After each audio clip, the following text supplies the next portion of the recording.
ভেবেছিলাম ইনস্ট্যান্ট ভিডিওটা করব আর ইনস্ট্যান্ট হোলির ভিডিও পোস্ট করব। কিন্তু এত সাজাগোজার পরেও আমার ২ দিন পর্যন্ত হোলি খেলা শেষ হয়নি, যে কারণে আমি ভিডিও আপলোড করতে পারিনি। তো গিয়েছিলাম দিদিদের বাড়িতে এবং সেখানে গিয়ে সকাল থেকে উঠেই আগে সাজগোজে বসে পড়েছিলাম।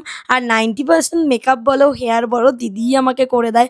একেবারে ওই বাচ্চা যেরকমভাবে মানুষ করে সেইভাবে। আমরা দুজনকেই রং মাখিয়েছি। আমি এই হোলিতে শুধুমাত্র দিদিকে ছাড়া আর কাউকে আবির মাখাইনি। এটা আমি জাস্ট এখন রিয়ালাইজড করছি। এর আগে আমার মনেও ছিল না। তারপরে আমার কিছু ভিডিও বানানোর ছিল, সেগুলো বানিয়ে নিয়েছি।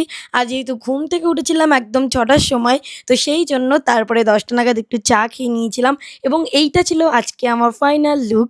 আমাকে কেমন লাগছে জানিও তোমরা প্রত্যেকে। আজকে গিয়েছিলাম আমরা কাটোয়াতে, আর এই কাটোয়ার এই মন্দিরটা তো তোমরা অনেকেই চেনো, শুকহরি দেবের। তো এইখানটাতে অনেক মজা করেছি। জায়গাটাও খুব সুন্দর। তারপরে গিয়েছিলাম আরও একটা জায়গাতে, যেখানে গিয়ে একটু কুলফি খেয়ে নিয়েছিলাম প্রত্যেকে মিলে। আমরা একসাথে ৮ জন ছিলাম। তারপরে দাদাদের বাড়িতে ফিরে ভীষণ নাচানাচি হয়েছে। আর ভাই তো একেবারে দেখে বুঝতেই পারছো পুরোপুরি হোলি খেলায় মেতে আছে। তারপরে রাত্রবেলা আমরা বেরিয়ে পড়েছিলাম আরেকটু প্রোগ্রাম দেখতে। আর এখানটাতে কী গান হচ্ছিল শুনবে? শোনো। আর এই তালে আমরা নাচবো না সেটা কি হতে পারে? এত ভালো লাগছিল মাঠের মধ্যে। আর আমরা যখন পৌঁছেছি প্রোগ্রাম প্রায় শেষই হয়ে গেছিলো। তো ওই তো তারপরে রাত 11:30 নাগাদ বাড়িতে চলে এলাম। আর আজকে এটা ছিল আমার রাতের আউটফিট। কেমন লাগলো আমাকে অবশ্যই জানিও। দেখা হচ্ছে নেক্সট ভিডিওতে। টাটা।